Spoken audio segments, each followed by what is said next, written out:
பொண்ணு கொண்டு பண்ண போகிறேன். நாங்கள்லாம் சாப்பிட்டோம். அதனால் வந்து இதே மெஷர்மெண்ட்டில் தான் நான் பண்ண போகிறேன். இந்த டம்ளர் குட்டி டம்ளர் தான். இதில் வந்து 3/4 போட்டிருக்கேன். ஃபுல் கூட போடல. இதில் வந்து தண்ணி விட்டு ஊற வைக்க போகிறேன் அரிசியை முதல்ல சாஃப்ட் ஆகிறதுக்காக. மஷ்ரூமை இந்த மாதிரி எடுத்துகிற உடனே எடுத்துகிட்டு இதுலேருந்து எடுத்துகிட்டு நல்லா க்ளீன் பண்ணி வச்சுக்கோங்க. ஃபஸ்ட்டு இந்த மாதிரி நல்லா க்ளீன் பண்ணி வச்சுக்கோங்க. நிறைய மண் இருக்குது அதனால். ஃபஸ்ட்டு ப்ராசஸ்ஸு கொஞ்சம் நெய் எண்ணெய் விட்டு இந்த மஷ்ரூமை நல்லா வதக்கிக்க போகிறேன். அது வதங்கி நல்லா சுருங்கி சின்னதாகணும்.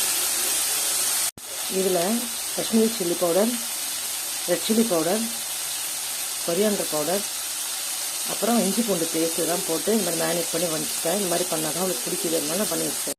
இப்போ எண்ணெய் விட்டு இதில் வந்து எல்லா ஸ்பைசஸும் போட்டிருக்கேன். ஏலக்காய், பட்டை, லவங்கம், பிரிஞ்சி இலை, கல்பாசி. ஏற்கனவே சொன்னால கல்பாசி டேஸ்ட் கொடுக்கணும், அதனால இது எல்லாமே போட்டிருக்கேன். இப்போ நீங்கள் வெங்காயத்தை போட்டு பாருங்கள். அடுக்கு தான் விழுந்தது காலில். எவ்வளோ பெரிய காயம் ஆயிடுச்சு.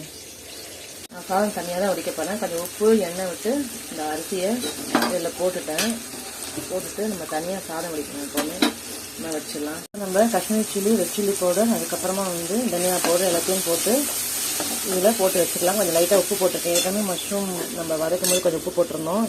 சாதத்தில் வேறு உப்பு போட்டிருந்தோம். அதனால இதில் கொஞ்சம் உப்பு கொஞ்சம் ஆட் பண்ணிக்கலாம். பேஸ்ட் ஆட் பண்ணிட்டேன். அப்புறம் கொஞ்சம் புதினா, கொஞ்சம் கொத்தமல்லி ஆட் பண்ணி வச்சு கொஞ்சம் கர்ட் ஆட் பண்ணிக்கிட்டேன். உங்களுக்கு வேணும்னா வினிகர் ஆட் பண்ணிக்கோங்க. நான் வெறும் கர்ட் மட்டும் தான் ஆட் பண்ணிக்கிறேன். அப்புறம் லெமன் கூட ஆட் பண்ணலாம். நீங்கள் இருக்கும்போது கொஞ்சம் இந்த ஸ்பைசஸ் எல்லாமே ஆட் பண்ணிக்கோங்க. இப்போ கொஞ்சம் நல்லா டேஸ்ட் கொடுக்கும். அதனால தான் ஃப்ளேவர் நல்லாயிருக்கும், வாசனை. அதனால் நான் கொஞ்சம் இந்த பட்டை, அப்புறமா லவங்கம், அப்புறம் வேறு என்ன ஆட் பண்ணேன்,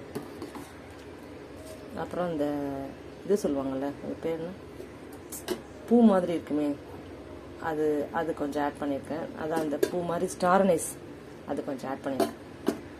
இந்த ஸ்டேஜில் எடுத்துடலாம்னு நினைக்கிறேன் சாதம்.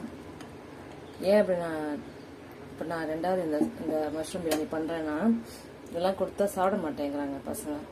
நல்லா இருக்குமான்னு கேட்டு இந்த மாதிரி பழக்கம் ஆயிடுச்சு. நானும் செஞ்சு கொடுத்து பழக்கம் ஆயிடுச்சு. அதனால நான் பண்ணுறேன்.